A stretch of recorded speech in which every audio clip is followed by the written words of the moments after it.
परिप्रश्नेन सेवया उपदेक्षन्ति ते ज्ञानं ज्ञानिनस्तत्त्वदर्शिनः।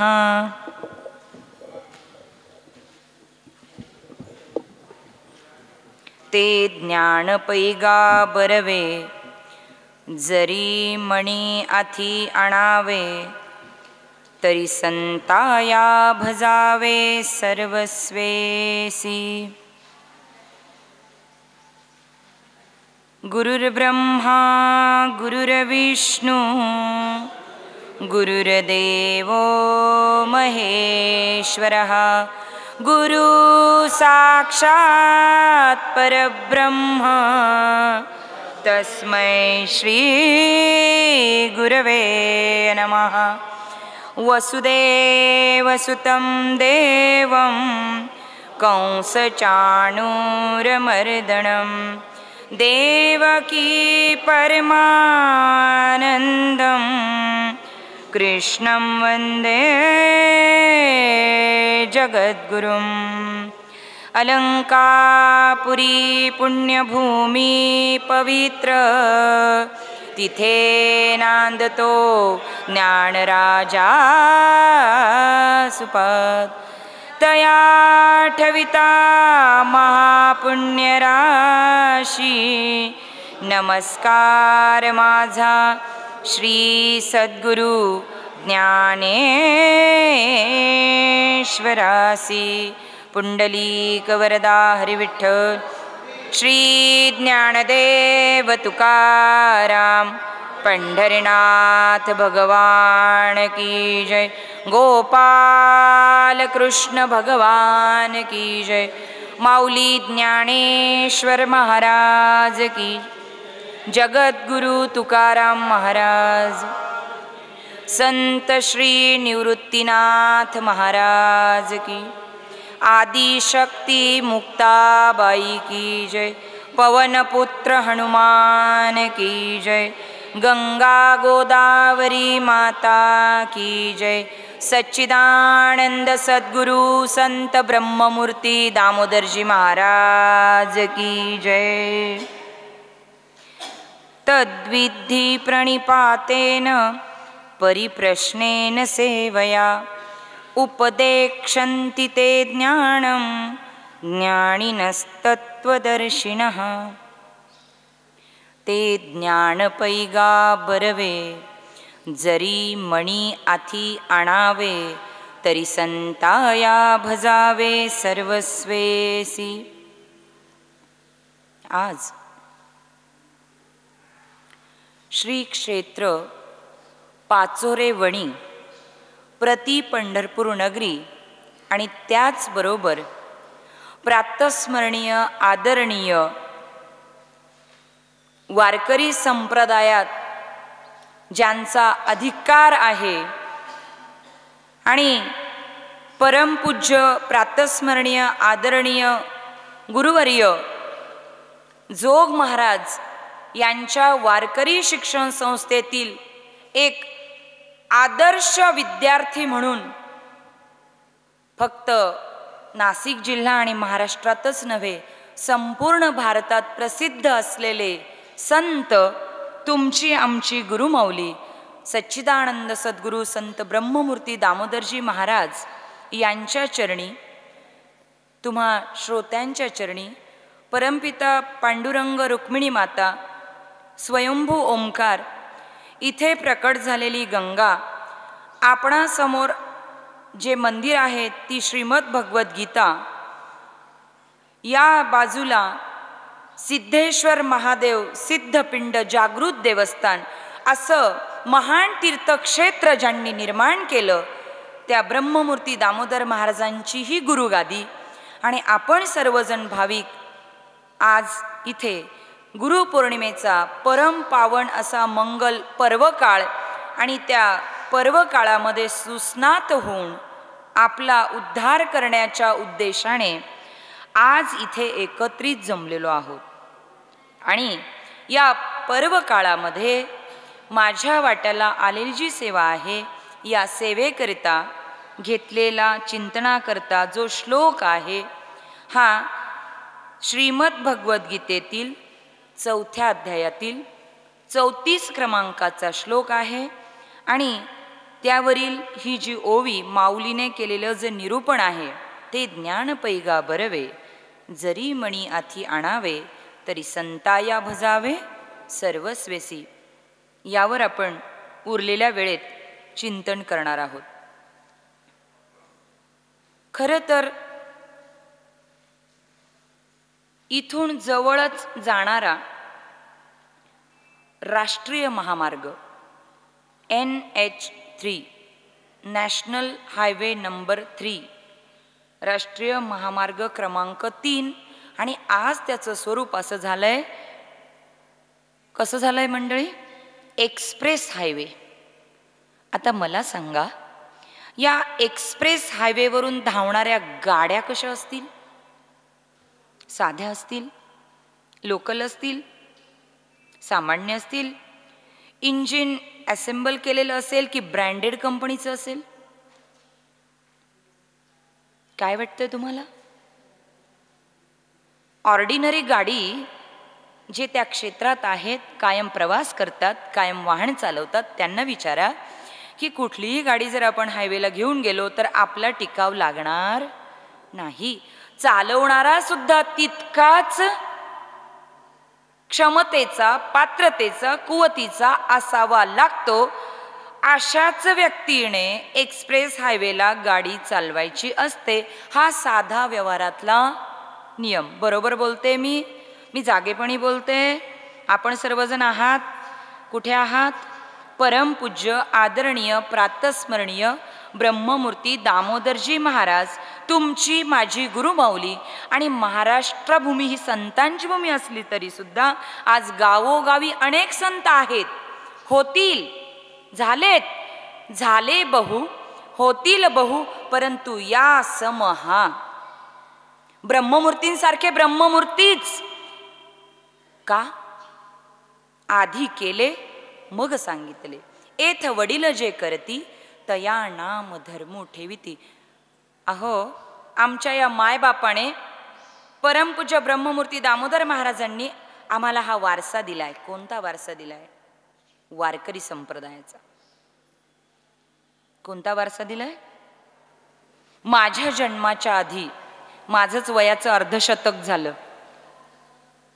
50 वर्ष पूर्ण झाली. तुमच्या वय माझ्यापेक्षा जास्ती आहे, कारण माझ्यापेक्षा तुम्ही अधिक भाग्यवान आहात, कारण माझ्या जन्माच्या आधीपासून आपण सर्वजण ब्रह्ममूर्तींच्या सेवेत आहात. मी होते म्हणत नाही, मी शब्द खूप जपून आणि जाणीवपूर्वक वापरते. कारण आहे, ही जी जागा आहे, खालून तिरपा करा फक्त, बस. हे जे क्षेत्र आहे, हे क्षेत्र निर्माण करण्याची तुमची माझी पात्रता आहे का? ज्या कुणाला असं वाटतंय की आम्ही सुद्धा या पद्धतीचं असं क्षेत्र निर्माण करू शकतो, त्यांनी फक्त प्रामाणिकपणे हात वर करा की आम्ही या पद्धतीने क्षेत्र निर्माण करू शकतो, तीर्थक्षेत्राची निर्मिती करू शकतो. शास्त्र सांगतं, एक विहीर बांधणारा, एक तलाव बांधणारा, एक बारव बांधणारा, एक पाणपोई बांधणारा, याच्या कोटी कुळांचा उद्धार होतो. तो कितीतरी पटीने होतो. पण ज्यांनी या बरड वस्तीवर, म्हणजे बरड माळरान गायींचं कुरण होतं, बरोबर बोलते ना मी, या ठिकाणी ब्रह्ममूर्तींचे चरण स्पर्श झाल्याबरोबर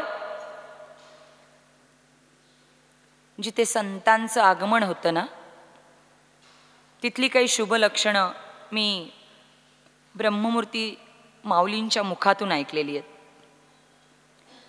जिथे संत जातील तिथे प्रथमतः, सर्वात प्रथम ते ज्या धर्तीवर पाय ठेवतील तिथे गंगा अवतीर्ण होते. तुमच्याकडूनच माहिती आहे मला आणि माऊलीच्याही मुखातून ऐकले. ब्रह्ममूर्ती पाचोरेवणीला येण्याआधी याच निफाड तालुक्यामध्ये, याच जवळपास 2-3 जागा बाबांनी पाहिल्या होत्या. कशाकरिता? आश्रमाची उभारणी करण्याकरता, मंदिरांची निर्मिती करण्याकरिता. मला वाटतं 2 ते 3 जागा रिजेक्ट झाल्या. का? त्या 2 जागेंमध्ये खोदकाम केल्यानंतर थेंबभर सुद्धा पाणी लागलं नाही. मी काय बोलते लक्षात येतंय आपल्या? गंगा मैया तिथे अवतीर्ण झाली नाही. परंतु या भूमीमध्ये खरं तर आपण ज्या विभागात राहतो, ज्या प्रदेशात राहतो, हा प्रदेश असा आहे, याला काय म्हणतं माहिती आहे? दंडकारण्य. आणि इथे पूर्वी राक्षसांचं रक्तपात झाला, युद्ध झालंय प्रभू रामचंद्रांच्या त्रेतायुगामध्ये.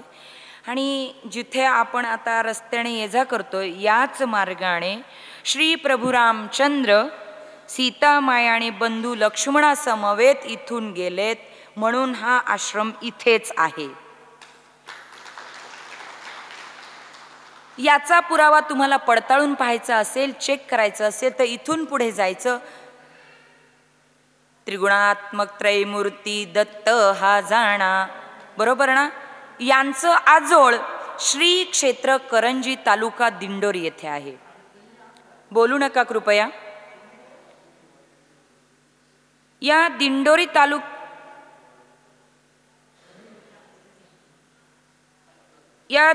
तालुक्या यांना बंद करा. या दिंडोरी तालुक्यामध्ये करंजी देवस्थान आहे. हे प्रभू दत्तात्रयांचं आजोळ आहे, आजोळ. तिथे जाऊन बघा, तिथे तुम्हाला पुरावे सापडतील. तिथून तसंच आपण पुढे प्रवास केला तर आमचे गुरुबंधू इथे बसलेत. अभिमानाची गोष्ट आहे ना आपल्यासाठी. आपल्या जिल्ह्याची, तालुक्याची माहिती आपल्याला किती आहे. पुढे गेल्यानंतर कोणत्या ऋषींचा डोंगर किंवा पर्वत आहे? मार्कंडेय आहे ना. आणि पुढे आदिशक्ती, जिचं शक्तिपीठ आहे अशी जगदंबा सप्तशृंगी माता, ती काय ऐकते मान तिरपी करून? पुराण ऐकते. आणि कुणी सांगितलंय? कुणी सांगितले? बोला. हा, मग पुरावा सापडला. ही संपूर्ण भूमी भगवंताच्या, ऋषीमुनींच्या परमपावन वास्तव्याने, पदस्पर्शाने पावन झालेले आहे. म्हणून मला काही जण विचारतात, ताई तुम्ही सांगू शकता का हा आश्रम इथेच का? म्हटलं हो, मी सांगू शकते हा आश्रम इथेच का, कारण हे आम्ही ब्रह्ममूर्तींच्या मुखातून ऐकलं. संत येतात ना, उगीच नाही येत. हे ब्रह्ममूर्ती दामोदर महाराजांनी म्हणावं, आम्ही वैकुंठवासी आलो याची कारणासी, बोलिले जे ऋषी साच भावे वर्ताया. ज्यांनी कुणी ब्रह्ममूर्ती दामोदर महाराजांच्या अमृतवाणीतून हरिकीर्तन किंवा प्रवचन श्रवण केलेलं असेल, तेव्हा महाराज म्हणायचे, आम्ही मूळचे इथले नाहीत. अद्वैतपर प्रकरणातले जेव्हा महाराजांची चिंतनं व्हायची, कीर्तनं व्हायची, ती जर तुम्ही नीट ऐकलेली असतील तर महाराजांनी काय सांगितले की आम्ही इथले नाहीच. आणि तुमच्यासारखे आम्ही फेकले जात नाही. तुमच्यासारखे म्हणजे माझ्या तुमच्यासारखे पामर जड जीव, जे आपल्या कर्माचा हिशोब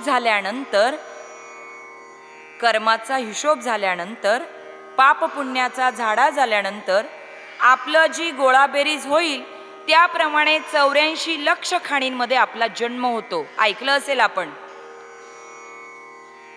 ऐकलंय ना?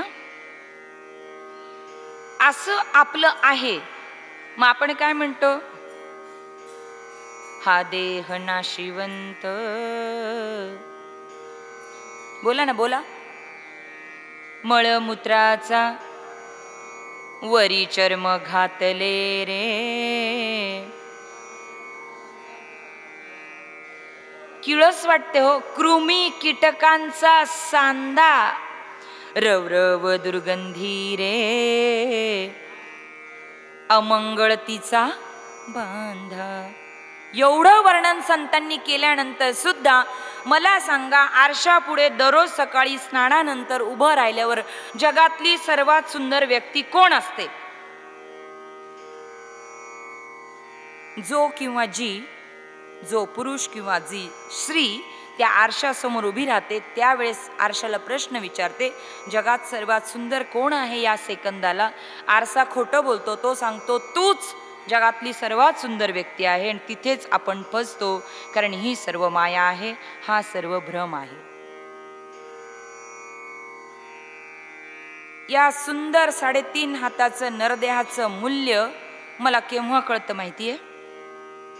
जेव्हा मला एखादा अर्धांगवायूचा झटका जातो, जेव्हा एखाद्या अपघातात मध्ये माझा हात, पाय, हाताचं बोट, पायाचं बोट, डोळा, एखादं इंद्रिय निकामी होतं, नवे एखाद्या चुकीच्या उपचार पद्धतीमुळे, ट्रीटमेंटमुळे जेव्हा माझ्या किडन्या फेल होतात, जेव्हा मला माझे नाते गोते डायलिसिसवर ठेवतात, त्यावेळेस हा जीव एकच धावा करतो, भगवंता मला यातून सोडव, भगवंता मला यातून सोडव.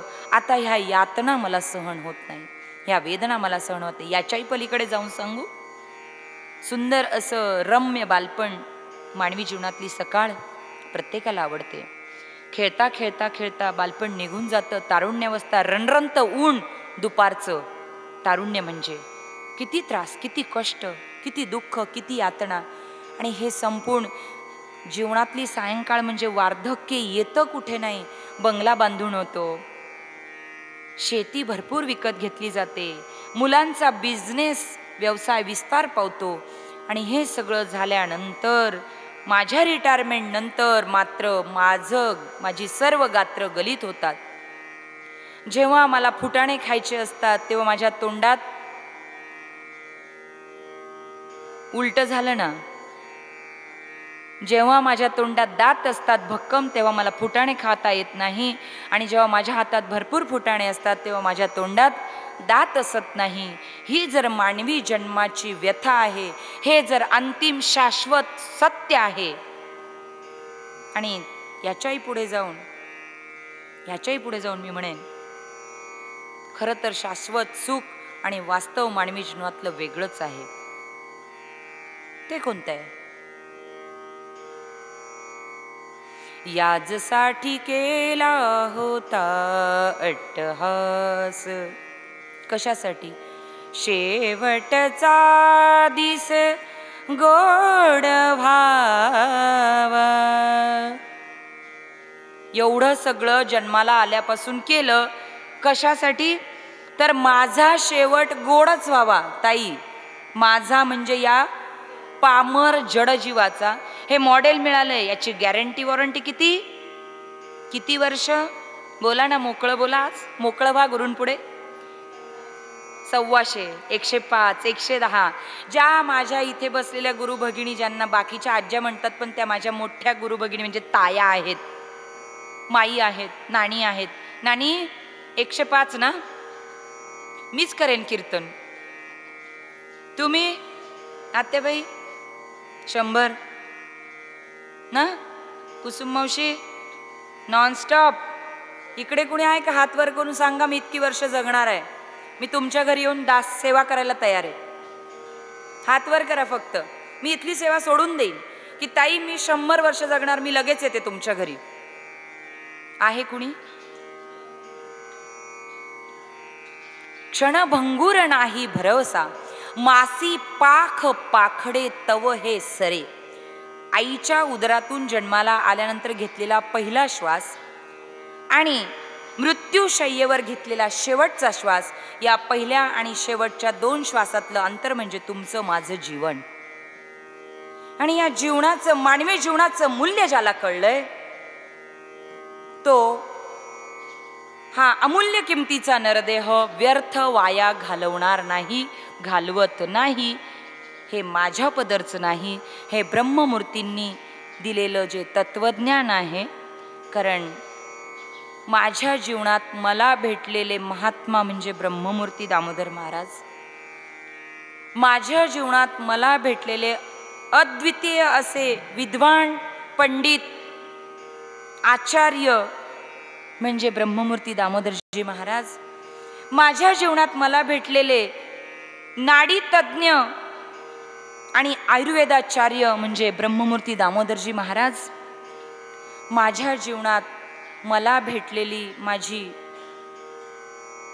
प्रेमळ जीव लावणारी आणि माझे लळे लाड पुरवणारी माझी आई म्हणजे माझे बाबा, ज्यांना मी लहानपणी साखर बाबा म्हणायचे. मी समोर जन्म देणारी आत्ता बसली आहे आणि पालन पोषण करणारा गेलाय, तरी सुद्धा माझ्या डोळ्यात कधी अश्रू आले नाहीत, येणार नाहीत. पण तुम्हाला मला जे बाप म्हणून अध्यात्मात लाभले, त्यांनी काय नाही केलं हो तुमच्या माझ्यासाठी. मग ह्या माझ्या बापाची श्रीमंती दाखवायची वेळ आहे का लपवायची वेळ आहे? व्यवहारातल्या बापाची श्रीमंती आपण काय करतो? लपवतो ना? नाही नाही, व्यवहारातला बाप मेला ना की त्याचा बंगला जमीनदोस्त करतो ना, शेती विकून टाकतो ना, त्याच्या वस्तू फेकून देतो ना, काय करतो? नाही नाही, हा बंगला माझ्या वडिलांची मिरासी गा देवा. मग व्यवहारातला बाप जर इतका महत्वाचा आहे, तर ज्याने मी कोण आहे, मी कुठून आलोय आणि मला कुठे जायचंय, या 3 प्रश्नांची उत्तरं मिळवण्याकरता माझी साधक दशा ज्याने निर्माण केली, मला मुमुक्षु ज्याने केलं, आणि या साधक दशेतून मुमुक्षु दशेतून माझी वाटचाल पुढे पुढे करत करत मला या पदावर आणून बसवलं की आज त्याच ब्रह्ममूर्तींच्या व्यासपीठावर बसून त्याच जागेवरून एक सामान्य मुलगी, एक सामान्य स्त्री प्रवचन देऊ शकते. हा अधिकार फक्त ब्रह्ममूर्ती संतांचा. म्हणून जास्त बोलू शकत नाही मी आज, पण प्रयत्न करते, महाराजांना विनवते की माझे राहिलेले मिनिट तुम्ही पूर्ण करा. हे पंचप्राण पंचमहाभूतांकडून उधार उसनवार मिळालेलं शरीर, ही भाड्याची खोली, आणि हिचं भाडं सुद्धा आम्ही भरतो का हो नीट? हिला मेंटेनन्स देतो का हो? कशी तरीच वापरतो. नको ते खातो, नको ते पितो, नको त्या ठिकाणी जातो, नको त्या लोकांबरोबर बसतो, आणि हे सर्व करून आपण अशा संतांचा अनादर करतो, अपमान करतो. आणि म्हणून या सर्व 364 दिवसात माझ्याकडून घडलेल्या अपराधांची क्षमा मागण्याचा आजचा दिवस. काया मना वाचाने माझ्याकडून अनेक पातकं घडतात माऊली वर्षभर. मी अपराधांचा पुतळा आहे, पण आज तुमच्या दरबारात येऊन आम्ही प्रत्येक जण आमच्या अपराधांची कबुली देतोय. की महाराज म्हणायचे, मनीषाताई, गणपती बाप्पाचं पोट मोठं आहे. का आहे? का आहे? सर्वांचे अपराध पोटात घेतो. बघा, आपल्या माऊलीचं उतारवय सुरू झाल्यानंतर बाबांचे हात बारीक, पाय बारीक, पण बाबांचं पोट, बोला ना, ज्यांनी जवळून सेवा केली सांगा मला. आपण जर गुरुपौर्णिमेला नवीन कोरं वस्त्र आणलं तर म्हणायचे ते आधी पाण्यात घाल, संगीता ते पाण्यात घाल, धू, आणि मग मला उद्या दे. तू इस्त्री करू नको त्याला. ते बनियन घालताना मोहनांना ते जर इथपर्यंत जायचं आणि पोट तिथून खाली सरकायचं नाही तर महाराज हसायचे. अरे तुम्हाला कळत नाही का, मी आता तेव्हाचा आहे का? माझं कार्य संपलं, मला आता जायचंय. तुम्ही माझ्या दिसण्याकडे लक्ष देऊ नका. मला अगदी सैल असं बनियन तुम्ही द्या, जेणेकरून माझं पोट झाकलं जाईल. मग मी हसायची महाराजांना. महाराज तुम्ही पोट का झाकताय? म्हणे तुझं लक्ष फक्त माझ्या पोटाकडे असतं. म्हटलं हो, मला खरंच लहानपणापासून नाही कधी, पण आत्ता माझं लक्ष तुमच्या पोटाकडे असतं. तुम्ही एवढीशी चतकूर पोळी खाता, 2 घट दूध पिता, ग्लासभर पाणी घेता दिवसभरात, आणि तरी तुमचं पोट का वाढतंय? खूप हट्ट धरला मी. ब्रह्ममूर्ती म्हणाले, मनीषाताई, तुमच्या सर्वांचे लाखोने माझा शिष्य परिवार आहे. फक्त पाचोरेवणी, पिंपळगाव, बसवंत, नाशिक जिल्हा नाही, महाराष्ट्र संपूर्ण सोडून महाराष्ट्राच्या बाहेर आपण गेलो नाही कधी. गुजरात, पंजाबपर्यंत बाबांचे शिष्य आहेत. कारण माहिती आहे, अशी एकही भाषा नव्हती जी माझ्या माऊलीला अवगत नव्हती किंवा येत नव्हती. फक्त विद्वत्ता दाखवायची नाही, महत्त्व वाढवायचं नाही, लोकेशणा वित्तेषणापासून पूर्णपणे दूर राहिले ते ब्रह्ममूर्ती दामोदरजी महाराज केडगावकर. हा कॅमेरा, हे व्हिडिओ शूटिंग, ही चमकधमक, हे स्टेज, फोटोग्राफी बाबांना कधीच आवडली नाही. पण आम्ही नंतर हट्ट केला 2009च्या प्राणप्रतिष्ठेला, महाराज पुढच्या प्रजेला आम्ही काय दाखवायचं म्हणून आम्हाला परवानगी द्या. आणि तेव्हा बाबांची पहिली कीर्तनं आपण व्हिडिओ शूटिंग आणि रेकॉर्डिंग केली. एवढं मला माहिती आहे. मला सांगायचं असे, सहज बोलणे हित उपदेश करुणी सायास शिकविती, ही ओळ फक्त माझ्या बाबांकरता.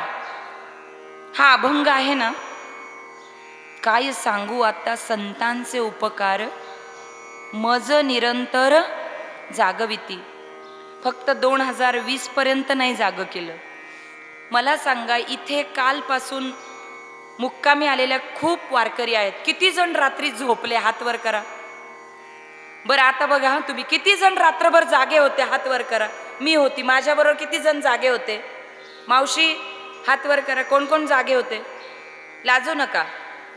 तुम्हाला बाबांनी झोपू दिलं रात्री? कुणीही झोपलेलं? कोणीच झोपलेलं नाही. कारण आहे, आम्हाला पहाटे काकडा करायचा होता. आम्हाला पहाटे उठून सारखं खिडकीत जाऊन डोकवायचं होतं. बाबांचं स्नान चालू आहे, बाबांची बेल वाजणार आहे, आमचे कान तिकडे होते. आम्हाला घड्याळ कळत नव्हतं, पण फक्त बाबांचा एकच इशारा म्हणून रात्रभर वंदनाताई झोपू दिलं बाबांनी. झोपली का ग तू? नाही. म्हणून जर कोणी बोललं 2020 नंतर या 5 वर्षात की बाबा गेलेत, बाबा असं करत होते, बाबा तसं करत होते, आय ऑब्जेक्ट. मी ऑब्जेक्शन घेते, मी थांबवते. थांबा, विचार करून बोला. महाराजांनी शब्द दिलाय, या श्री क्षेत्र पाचोरेवणी नगरीमध्ये, या आश्रमामध्ये जी गुरुगादी आहे आणि जिथे मी माझ्या चरणपादुका म्हणजे खडावा सोडून चाललोय, ही माझी गुरुगादी युगानयुगे राहील. आपण सुरुवात करणारे इतिहास जमा होऊ, काळाने ग्रासले जाऊ, काळाच्या मुखात जाऊन मागे पडू, पण आपली पुढची प्रजा अभिमानाने सांगेल, माझे आजोबा भजनी होते, माझी आजी वाऱ्या करत होती, माझ्या आजीने इथे सेवा दिलेली आहे, माझी पणजी आजी इथे येत होती म्हणून आम्ही येतोय. याचसाठी केला होता अट्टहास, म्हणून इथे यायचंय. मला सांगा, तुम्ही सर्वजण, मी तुम्ही म्हणते कारण मी नव्हते तुमच्या समवेत, मी मनाने होते. तुम्ही पंढरपूरला जाऊन आलात. मला सांगा, प्रत्येक गावात विठ्ठल रुक्मिणी मंदिर आहे की नाही? बोला, मोठ्याने बोला. आहे. भिवंडीला आहे का? ठाण्याला, मुंबईला, आहो सिंध प्रांतात सुद्धा मंदिरं सापडली. गावोगावी जर विठ्ठल रुक्मिणी मंदिर आहे, तर पंढरपूरला का गेले सांगा मला? का गेले? टाइमपास करायला? मूळ स्थान, मूळ पीठ. मग मला सांगा, मला अनुग्रह देताना मोठी माळ नका बघू, ही छोटी. अनुग्रह देताना बाबांनी ही माळ आपल्याला प्रत्येकाला दिली, बरोबर? ही जपमाळ आहे, ही दुसरी, ती आता बुवाबाजीची आहे, तिच्याकडे नका बघू, थोडंसं करते मी. ही जी आहे, ही अनुग्रह देताना बाबांनी त्यांच्या हातात पकडली. नीट आठवा, डोळे बंद करा सगळ्यांनी, बंद करा डोळे. आपण जाऊया बाबांकडे आत्ता. डोळे बंद करा, कुणीच नाही, मीच बघणार फक्त आणि कॅमेरामन बघणार. नानी डोळे बंद, डोळे बंद करा. इथे तुम्ही स्त्री नाही, पुरुष नाही, कुणीच नाही. आपण बाबांचे लाडके आहोत, शिष्य आहोत, सच्शिष्य आहोत.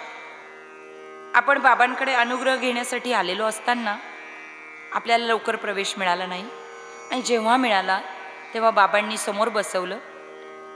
तू आणलेलं नारळ गादीवर ठेव, ती माळ गादीवर ठेव, तू प्रसाद आणला असेल खडी साखरेचा किंवा साधी साखर पेढे जे काय आणलंय ते गादीवर ठेव आणि खाली बैस, असं समोर बसा. बसवलं तुम्हाला बाबांनी. तुम्हाला पहिला प्रश्न विचारला, तुम्हाला कुणी धरून आणलंय का? ही माळ घालण्यासाठी कुणी दबाव आणलाय का? की तुम्ही स्वतःच्या मर्जीने स्वतःच्या मनाने माळ घालतायत? तेव्हा आपण म्हणतो नाही बाबा मलाच माळ घालायची, बाबा मला माळ घालायचीच आहे, बाबा मी माळ घातल्याशिवाय जाणार नाही. तुम्ही पुरुष मंडळी खूप खूप पुण्यवान आहात, तुम्हाला लगेच अनुग्रह मिळाला. पण आम्हाला महिलांना बाबा अनुग्रह देत नव्हते, लहानपणी मुलींना अनुग्रह देत नव्हते. मला म्हटले आधी नवरा कर मग तुला जोडीने अनुग्रह देतो. लग्नानंतर 2006ला मला अनुग्रह मिळाला, मोहिनी एकादशीच्या दिवशी. तुमची तिथी तुम्ही आठवा. बाबांनी माळ हातात धरलेली आहे आणि बाबा ती माळ हातात घेऊन बघा सारखी दोन्ही हातात या हातातून त्या हातात करीत होते. आठवतंय ते काय होतं? तुमच्या त्या माळेमध्ये बाबा त्यांचे पंचप्राण ओतीत होते, त्यांची नाळ आपल्या नाळीशी जोडली जात होती. हे परमगुह्य आज मी महाराजांची क्षमा मागून तुम्हाला सांगते. म्हणून आपण आज कोविड नंतर महामारीनंतर जे इथे गुरुपौर्णिमेचा महाउत्सव साजरा करतोय हे फक्त त्या माळेची आणि त्या ब्रह्ममूर्ती संतांची कृपा आहे. बाबांनी आपल्याला सांगितलं ही माळ तुटलीच तर 5 मणी गळ्यात ओवून घातल्याशिवाय पाणी सुद्धा प्यायचं नाही. पहिला नियम. दुसरा नियम रामकृष्ण हरी मंत्राचा जप करायचा. तिसरा नियम पंढरपूरची वारी जमली तर करायची, घरी भांडण करायचं नाही. हे बोललेत मला. त्र्यंबकेश्वरची वारी पौष वारी करायची, जमलं तर महिन्याची वारी करायची, नाही जमलं तर घरीच नामस्मरण करायचं.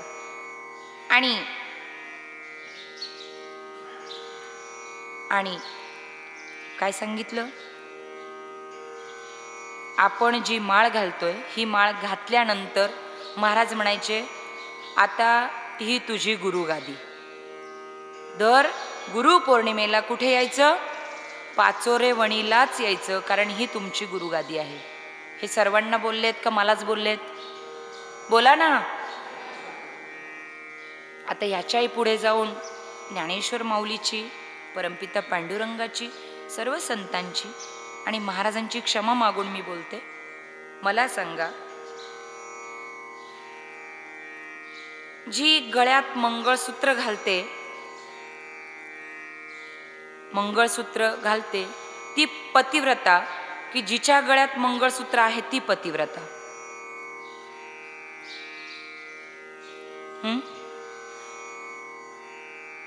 सांगा ना मला. गळ्यात मंगळसूत्र पतिव्रतेच्या असतं का पतिव्रता असते ती गळ्यात मंगळसूत्र घालते? सांगा ना. मंगळसूत्र ज्याच्या नावाने घातलंय त्याच्याच नावचं असतं ना, का बदलतं? नाही ना. मग माळ कुणाची घातलीये? नक्की बघा, म्हणजे मी तपासते. जर आपण सच्शिष्य आहोत आणि महाराजांनी सांगितलंय तर मग इथे नाही कोणी, पण माझ्या गुरुबंधूंकडून गुरुभगिनींकडून हा अपराध घडला. याला गुरूंचा अपराध म्हटले. काही नामाचे अपराध आहेत, काही देवाचे अपराध आहेत, काही गुरूंचे अपराध आहेत, असे अनेक प्रकारचे अपराध आहेत. पण त्याच्याशी आत्ता काही घेणं नाही. पण गुरु अपराध केव्हा होतो? जेव्हा आपल्या गुरूंची निंदा आपण आपल्या कानांनी ऐकतो, जेव्हा आपल्या गुरूंच्या स्थानाबद्दल कुणी वाईट बोलतंय ते आपण ऐकतोय, जेव्हा गुरूंचे नियम डावलून आपण काहीतरी स्वतःची मनमानी करतोय, त्याला गुरु अपराध म्हटले. निवांत गीता प्रेस गोरखपूरचे कल्याण मासिक घ्या आणि गुरु अंक बघा आणि त्यात तुम्हाला सर्व डिटेल मिळतील. मला सांगायचं एवढंच आहे, येण्याची पंथे चालू जातात. संत ज्या मार्गाने गेलेत, सद्गुरू ज्या मार्गाने गेलेत, त्या मार्गाने जर आपण फक्त गेलो तर तिथे कसलाही धोका निर्माण होत नाही, होऊ शकत नाही. सच्शिष्य कुणाला म्हणायचं, शिष्य कुणाला म्हणायचं, साधक कुणाला म्हणायचं, मुमुक्ष कुणाला म्हणायचं, वारकरी कुणाला म्हणायचं, अनेक प्रश्न आहेत. या प्रश्नांची उत्तरं वेळोवेळी आपल्याला मिळालीत. पण काय झालं, मायेच्या पसाऱ्यामध्ये, मायेच्या व्यापामध्ये मला या सर्व गोष्टींचा विसर पडला माऊली. आणि कुणाचा संसार, कुणाचा प्रपंच, कुणाची माया. मी जन्माला आलो स्त्री पुरुष म्हणून नाही, एक जडजीव म्हणून. मी पण जीव आहे, तुम्ही पण जीव आहात, पामर जडजीव आहोत. आपण जन्माला आलो तेव्हा आईबापाचं नाव माहिती होतं, स्वतःचं नाव माहिती होतं, कोणत्या जातीत जन्माला, कोणत्या गावात जन्माला आलोय माहित होतं नक्की. आणि आता छाती ठोकून सांगतो, मी नाशिकची, मी ठाण्याची, मी धुळ्याची, माझं नाव हे, माझं नाव ते. खरं सांगा मंडळी, ही आपली ओळख आहे का? मी तर जिथे कुठे जाते माझी ओळख काय सांगू? लाडकिले कमी संताची हो, लाडकिले कमी संताची. बोला,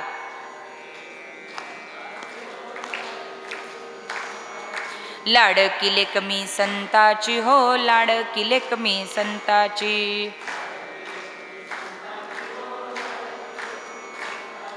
मजवर कृपा बहुतांची,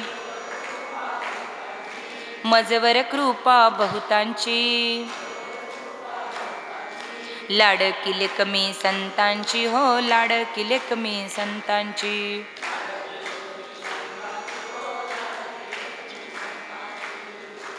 हे जे आहे पूर्ण बघून घ्या, पूर्ण बघून घ्या.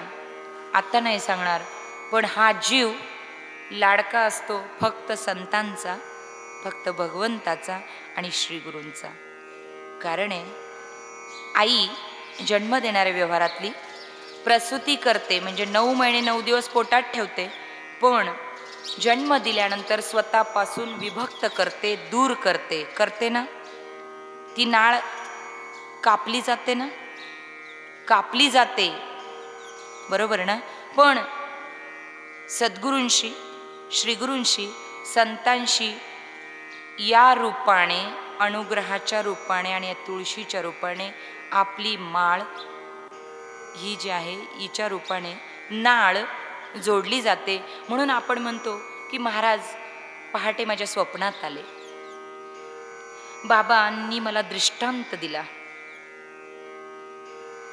बाबा माझ्याशी बोलले, बाबांनी मला अशी आज्ञा केली. आजही अंगावर रोमांच येतात. हे केव्हा घडतं? देह ठेवण्यापूर्वी बोलले, सहस्र युगापर्यंत ही माझी गुरुगादी पाचोरेवणीच राहणार आहे आणि मी सूक्ष्मलिंग ध्याने म्हणजे ज्योती रूपाने इथे वास करून माझ्या भक्तांचे सर्व मनोरथ युगानयुगे पूर्ण करणार आहे. हे ब्रह्ममूर्ती संत. या 5 वर्षात कितीतरी अविवाहित तरुण तरुणी इथे आले, त्यांचे विवाह झाले. याचे साक्षीदार आमच्या पाचोऱ्याच्या माता भगिनी आणि बंधू आहेत. काही आपल्या शिष्य परिवारातलेच आहेत की कुणाला नातू पंतू पाहिजे होता, तो बाबांनी आत्ता या 5 वर्षात दिलाय. दिलाय ना? हात तर हो तर म्हणा, दिलाय ना. मग मला सांगा, 2020 पूर्वी देत होते आणि 2020 नंतर देत नाही असं करतील का हो? मग चुकतंय कोण? काहीतरी चूक घडते, म्हणून मला प्रचिती येत नाही आहे. म्हणून या भगवद्गीतेच्या 4थ्या अध्यायामध्ये भगवंत कुणाला सांगतायत? अर्जुनाला. काय सांगतायत? काय सांगतायत? तेच ते ज्ञान पैगा बरवे. हे जे आत्ता आपण ऐकलं हे बरवं ज्ञान आहे. हे सामान्य जडजीवाला लवकर आत्मसात होत नाही, आकलन होत नाही. मी कोण आहे, मी कुठून आलो आणि मला कुठं जायचंय, या 3 प्रश्नांची उत्तरं प्रत्येकाला मिळत नाही. कारण 3 गोष्टी दुर्मिळ आहेत, दुर्लभ आहेत. आज परत एकदा पाठ करून घ्या. पहिलं आहे मनुष्यत्व. म्हणा मनुष्यत्व. मनुष्यत्व, माणूस म्हणून जन्माला येणं सोपी गोष्ट नाही. दुसरं मुमुक्षुत्व. मुमुक्षुत्व म्हणजे मुमुक्षु होणं, म्हणजे मला देव भेटावा, मला गुरु भेटावा असं वाटणं. ही दुसरी गोष्ट अतिशय दुर्मिळ, दुर्लभ आहे. लवकर हा प्रश्न बाबांनी आपल्याला विचारलाय. सगळी इस्टेट बायकोच्या नावावर करतो, मुलाच्या नावावर करतो का गुरूंच्या नावावर करतो? कुणाच्या नावावर करतो?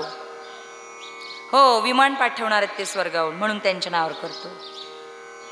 मला एवढंच म्हणायचंय, आत्मपरीक्षण करा, आत्मचिंतन करा आणि या आत्मचिंतनातून स्वतःचा उद्धार करून घ्या. तद्विधी प्रणिपातेन परिप्रश्नेन सेवया उपदेक्षन्ति ते ज्ञानम ज्ञानिनस्तत्वदर्शिनः. या श्लोकाचा अर्थ कसा आहे माहिती? की कुठे जाऊन नमस्कार करायचा आहे, कुठे प्रणिपात करायचा आहे, कुणाला करायचं आहे, ते ज्ञान पैगा बर्व. हे आत्ता मी जेवढं सांगितलं ना, हे बर्व ज्ञान, हे सुंदर ज्ञान, हे पवित्र ज्ञान, हे गुह्य ज्ञान तुम्हाला मिळावं असं जर वाटत असेल ना, मनात जर आलं ना, तरी संताया भजावे सर्वस्वेशी. मग संतांना शरण जायचंय. ते शरण कसं जायचंय? तरी तनु मनु जीवे. तनु म्हणजे शरीर, मनु म्हणजे मन आणि जीवे म्हणजे काय? जीव द्यायचा का? ठेविता हा पायी जीव थोडा प्रपंचाच्या. तनु मनु जीवे सर्वस्व द्यावं लागतं श्री गुरूंना, भगवंताला. तेव्हा आत्मसाक्षात्काराकडे वाटचाल सुरू होते. चरणासी लागावे. चरणासी लागावे म्हणजे काय? त्यांनी जे सांगितलं ते करणं म्हणजे चरणासी लागणं. म्हणजे काही 24 तास बाबांच्या गुरुपादुका घेऊन बसायचं छातीशी कवटाळून, अजिबात नाही. चरणाशी लागावे म्हणजे काय? त्यांनी जो बोध दिलाय, जे नियम आखून दिले त्यांचं पालन करणं म्हणजे चरणाशी लागणं. चरणाशी लागावे ते कळालं, त्यांनी आखून दिलेले नियम पाळायला लागलो. पण ते नियम पालन करता करता मी आश्रम सांभाळते, मी हे करते, मी ते करते, हे करता करता अहंकार आला. मनीषाताई स्वतःला काहीतरी समजायला लागली, हवेत उडायला लागली. तर हे चालणार नाही. ज्ञानेश्वर माऊली म्हणतात, अगर्वता, गर्वतेने नाही, अगर्वता करावे दास्य सकळ. म्हणजे कुठलाही अहंकार, मी कोण आहे, कुठला आहे, मी डॉक्टर आहे, इंजिनियर आहे, बागायतदार आहे, शिक्षिका आहे, प्रिन्सिपल आहे, हे सगळ्या उपाध्या कमानीच्या बाहेर टाकायच्या. एक वेळ पादत्राणं आत आणली तर पाप घडत नाही, पण आपल्या उपाध्या प्रपंचातल्या घेऊन जर या कमानीच्या आत आलं तर पापाशिवाय दुसरं काहीच घेऊन जात नाही. हा बोध गुरूंचा. तरी तणू म्हणू जीवे चरणासी लागावे आणि अगर्वता करावे दास्य सकळ. मी सुद्धा ब्रह्ममूर्तींची शिष्य आहे, चेली आहे. मी सुद्धा घड्याळाच्या काट्यावरच चालणार आहे, कारण तसं मी नाही केलं तर बाबा मला हाकलून देणार आहेत. माझ्याकडे मोजून फक्त 3 मिनिटं उरले. या 3 मिनिटाचा समारोप आपण असं करूया की मला ते बर्वज्ञान माऊली तुमच्याकडून कळालं, सेवा करायची कळाली. पण पुढची ओवी सांगते, तेथ सेवा हा दारवंट. हे ज्ञान मिळावं असं मला वाटलं म्हणून मी दास्य करायला गेले, पण दास्य करता करता मर्यादा सोडली. उमरा काय सांगतो? मर्यादा सांगतो. आणि इथे उमरा ओलांडायचा आहे श्री गुरूंच्या इथे प्रवेश करताना, तर तो उमरा कशाचा आहे माहिती आहे? कशाचा आहे? सेवेचा. कोणता उमरा ओलांडायचा आहे? बोला ना. सेवेचा उमरा ओलांडल्याशिवाय श्री गुरूंच्या चरणांपर्यंत पोचता येत नाही. कुणाला? या पामर जड जीवाला. म्हणून तेथ सेवा हा दारवंटा, तो स्वाधीन करिगा सुभटा. तुम्हाला जर तो ठेवा अमूल्य मिळवायचा असेल श्री गुरूंकडचा, नुसतं सेवेतून वेदांचं ज्ञान मिळतं, पुराणातलं ज्ञान मिळतं, शास्त्रातलं ज्ञान मिळतं, पण त्याच्यासाठी काय करावं लागतं? महाराज म्हणायचे, तुला ज्ञान पाहिजे ना, पाचोऱ्याच्या आश्रमात ये, तिथे घासावी लागते. हे वाक्य बाबांचे आठवून बघा. ज्यांनी ज्यांनी सेवा केली त्यांना त्यांना बाबांनी मेवा दिलेला आहे.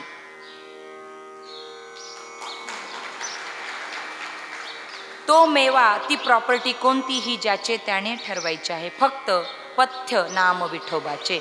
ज्याने विठ्ठल मात्रा घ्यावी त्याने पथ्य सांभाळावी. ब्रह्मरस घेई काढा तेने पिडा वारेल. हे बाबांचं वाक्य आहे. काय करायचे? तुम्हाला भवरोग झालाय ना, संसारातला रोग झालाय ना, तो जावा असं वाटत असेल तर काय ब्रह्मरसाचं पारणं करायचंय. आणि ते कसं करायचंय? हीच ज्ञानेश्वरी घरी प्रत्येकाच्या आहे. आपण बाबांना वचन दिले 2020ला समाधी सोहळ्याला की मी प्रवचनात कीर्तनात आपण बोललो की पारायण करू. ही मंडळी पारायण पूर्ण करून आली त्र्यंबकेश्वरवरून. त्यांना आपण नमस्कार करूया. फक्त हे सर्व करताना कुणाचा द्वेष करायचा नाही, तिरस्कार करायचा नाही, कुणाची बरोबरी करायची नाही. कारण महाराज म्हणायचे की समोरच्याला टेप लावण्यापेक्षा मनीषाताई स्वतःची उंची मोजा. दुसऱ्याचे दोष पाहू नका. कारण निंदेसारखं महापातक नाही. आता तो दृष्टांत सांगायला मला वेळ नाही. अक्का माऊलीने आमचं त्यावर सविस्तर बोलणं झालं, पण अगदी थोडक्यात सांगू. एकदम शॉर्टमध्ये सांगते. पृथ्वीराजाचं उदाहरण कदाचित तुम्हाला माहीत असेल. अभिमान झाला, अहंकार झाला आणि राजा सकाळी जंगलात घोड्यावर बसून फिरायला जातात ना राजे लोक पूर्वीच्या काळी. घोड्याच्या तबेल्यात राजे सरकार गेले पहाटे 3:30-4 वाजता. आणि त्यावेळेस भगवं वस्त्र धारण केलेला एक साधू तिथे आला. भिक्षान देही राजा, भिक्षान देही राजा. सारखा तो राजाच्या मागे मागे, राजा हा घोडा घेऊ का, ते घोडा घेऊ का, असं करत फिरत होते. राजाला राग आला, चीड आली. राजा म्हटला आता तुला भिक्षा देणार नाही, तू नंतर ये. साधू म्हणाला मला आत्ता ब्रह्ममुहूर्तावरच भिक्षा पाहिजे. आता ब्रह्ममुहूर्त आणि ब्रह्ममूर्तींचं काय नातं आहे तुम्हाला माहिती आहे. बाबांनी पहाटे 3लाच उठावं, स्नान करावं आणि 4 वाजता बाबा तिथे आसनावर बसले. ते ब्रह्ममूर्ती. आम्ही कधी उठतो, कधी काही खातो, कधी करतो. राजाला साधू म्हणाला तू काही माझ्या झोळीत टाक पण मला विनमुख पाठवू नको. तेवढ्यात घोड्याने लीद टाकली. कळते ना लीद, घोड्याची शेण. साधू म्हणाला अरे ही तरी उचलून टाक साधूच्या झोळीत. राजाने रागारागात ती उचलली मूठभर आणि ती घोड्याची लीद साधूच्या झोळीत टाकली. साधू आपल्या मार्गाने निघून गेला. राजाने घोडा घेतला आणि जंगलात निघून गेला. काही दिवसानंतर राजा जेव्हा जंगलात गेला त्याला खूप तहान लागली. तो रस्ता विसरला पण त्याला एक झोपडी दिसली. त्या झोपडीजवळ तो गेला पण झोपडी खूप लहान होती आणि डोंगरा एवढा लीद म्हणजे घोड्यांच्या शेणाचा खच पडलेला होता. राजा चकित झाला आणि त्या साधूला म्हणाला, नमस्कार केला आणि इथे तर कुठे घोड्यांचा तबेला नाही, काही नाही, मग हे शेण एवढं घोड्यांची लीद आली कुठून.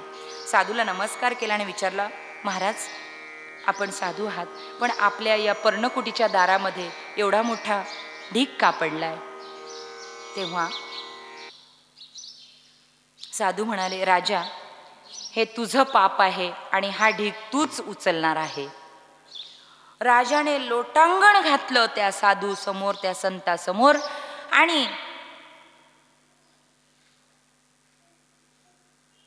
तुम्हीच ते साधू आहात ज्यांच्या झोळीत मी काय घातली होती, लीद घातली होती. हे मला कळालंय पण मला आता अनुताप झालाय, पश्चाताप झालाय, मला प्रायश्चित्त सांगा. एकच प्रायश्चित्त साधू महात्म्याने सांगितलं, राजा याच्यावर एकच उपाय आहे की तुझी प्रत्येकाने निंदा केली पाहिजे तर तू या पातकातून मुक्त होशील. मग पण तू असं करताना तू कुकर्म करायचं नाही, कुठलंही वाईट कृत्य करायचं नाही, मदिरापान करायचं नाही, वेश्येकडे जायचं नाही. सगळ्यात नीच कर्म केल्यानंतरच निंदा होईल की नाही सांगा मला. तुम्ही प्रवचन कीर्तन ऐकल्यानंतर तुमची निंदा करतील का? हा, करणारे करतील तो भाग वेगळा, पण सज्जन करतील का? मुळीच करणार नाही. पण आता माझी निंदा केली पाहिजे. राजाला प्रश्न पडला. राजाने रात्रभर विचार केला. राजाला वाटलं जर आपण आपल्या राज्यात भर चौकात मंदिराच्या समोर जर दारू पीत बसलो तर आपली लोक निंदा करतील. राजाने रिकाम्या बाटल्या आणल्या, त्याच्यात पाणी भरलं आणि दारुड्यांच्या तिथे जाऊन बसला. राजा रोज बसायला लागला. 1 दिवस झाला, 2 दिवस झाले, महिना झाला, 6 महिने झाले, 9 महिने झाले, राजा काही दारू पूर्ण नाटक करायचा, रंगवायचा राजा, मी दारू पिलेलो आहे, बेशुद्ध आहे, शिव्या द्यायत बाकीचे. राजाने त्यावेळेस जप करावा आणि नाटक करावं दारू पिल्याचं. असं करत करत करत 12 महिने पूर्ण झाले आणि राजाला वाटलं 1 वर्ष पूर्ण झालंय, आपल्याला प्रायश्चित्त घेतोय, चला आपण साधू महात्म्यांकडे जाऊया. राजा तिथे जंगलात गेल्यानंतर पाहतो तर काय, त्या साधूच्या झोपडी समोर शेणाचा एक कण सुद्धा शिल्लक राहिला नाही. मला सांगा, जर निंदेतून काय झालं, राजाच्या निंदेतून राजाने केलेलं पातक गेलं, तर आपण जर सज्जनांची निंदा केली तर काय होणार आहे. या दृष्टांतातून जो बोध घ्यायचा तो प्रत्येकाने घ्यायचा आहे. म्हणून कुणी निंदा कुणी वंदा, आमचा गुरुसेवेचा धंदा. म्हणून पवित्र तुळशीची माळ कंठात धारण करा. नवीन कुणी असेल त्यांना या मार्गाला आणा. प्रवचनाला कीर्तनाला जाताना एकटे न जाता 4 जण गाडीत कोंबून आणा. तुम्हाला RTO अडवणार नाही. एकटे आले की अडवणार. गाडी रिकामी आणली की तुम्हाला तिथे टोलवर नक्कीच अडवणार. म्हणून गाडी वारकऱ्यांनी भरून आणा. मोठे मोठे टिळे लावा. झालेली सेवा तुम्हा श्रोत्यांच्या चरणी, परमपिता पांडुरंगाच्या चरणी, प्रातस्मरणीय ब्रह्ममूर्ती दामोदर महाराजांच्या चरणी समर्पित करते आणि सेवेला पूर्ण देते. विठ्ठल विठ्ठल विठ्ठल विठ्ठल. पुंडलिक वरदा हरी विठ्ठल. श्री ज्ञानदेव तुकाराम पंढरीनाथ भगवान की जय. गोपाल गुरुवर्य ब्रह्ममूर्ती दामोदरजी महाराज की जय. विठ्ठल विठ्ठल विठ्ठल विठ्ठल. आता विश्वात्मके देवे येणे वाग्यज्ञ तोषावे, तोषोणी मज द्यावे पसाय दाणे. जे खळांची व्यंकटी सांड तया सत्कर्मी रती वाढो. भूता परस्परे पडो मैत्र जीवांचे, दुरितांचे तिमिर जाओ. विश्व स्वधर्म सूर्य पाहो, जो जे वांछिल तो तेला हो. प्राणीजात वर्षत सकळ मंगळी, ईश्वर निष्ठांची मांदियाळी. अनवरत भूमंडळी भेटतू तया भूता. चला कल्पतरूंचे आरव, चेतना चिंतामणींचे गाव. बोलती जे अर्णव पियुषांचे, चंद्रमे जे अलांछन. मार्तंड जे तापहीन, ते सर्वाही सदा सज्जन. सोयरे होतू किंबहुना सर्व सुखी, पूर्ण होणे तिन्ही लोकी. भजी जो आदि पुरुखी, अखंडित आणि ग्रंथोपजीवे. विशेष लोकी ये, दृष्टादृष्ट विजय व्हावे. एथ म्हणे श्री विश्वेश्वराओ, हा होईल दान पसाओ. येणे वरे ज्ञान देव सुख्या झाला, येणे वरे ज्ञान देव सुख्या झाला, येणे वरे ज्ञान देव सुख्या झाला. पुंडलिक वरदा हरी विठ्ठल. श्री ज्ञानदेव पंढरीनाथ भगवान. माऊली ज्ञानेश्वर, जगद्गुरु तुकाराम महाराज की. निवृत्तीनाथ महाराज, आदिशक्ती मुक्ताबाई, पवनपुत्र हनुमान की जय. गंगा गोदावरी माता की. सच्चिदानंद सद्गुरु संत ब्रह्ममूर्ती दामोदरजी महाराज की जय. अपने अपने माता पिता की जय. आज के आनंद की जय. जय श्री राम.